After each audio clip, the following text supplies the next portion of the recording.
ডিসেম্বরেই জাতীয় সংসদ নির্বাচন দিতে চায় অন্তর্বর্তীকালীন সরকার। কোনো কারণে ডিসেম্বরে সম্ভব না হলে নির্বাচন বড়জোর মাসখানেক পেছানো হতে পারে। অন্তর্বর্তী সরকার এবং প্রধান উপদেষ্টার ঘনিষ্ঠ একাধিক সূত্র থেকে জাতীয় নির্বাচনের সময় নিয়ে এমন ধারণা পাওয়া গেছে।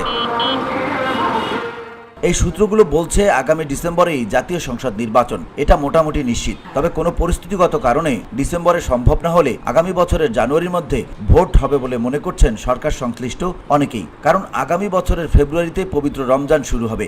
রমজান ও পবিত্র ঈদুল ফিতর মিলিয়ে 1.5-2 মাস সময়ের মধ্যে নির্বাচন আয়োজন করা সম্ভব হবে না। এরপর কালবৈশাখী ও বর্ষা মৌসুম শুরু হবে। সাধারণত বর্ষায় জাতীয় নির্বাচন আয়োজন করা হয় না। সেক্ষেত্রে ডিসেম্বরের সম্ভব না হলে 2026 সালের জানুয়ারিতে নির্বাচন আয়োজন করতে হবে। ধুলো, ময়লা ও ক্ষতিকর ধূলিকণা থেকে নিমিষেই মুক্তি দেয় চৌধুরী এয়ার পিউরিফায়ার। এর শক্তিশালী সাকশন ঘরের কোনায় কোনায় লুকিয়ে থাকা সকল ধুলা টেনে ফিল্টার করে এবং বের করে আনে নির্মল ও স্বাস্থ্যকর হাওয়া।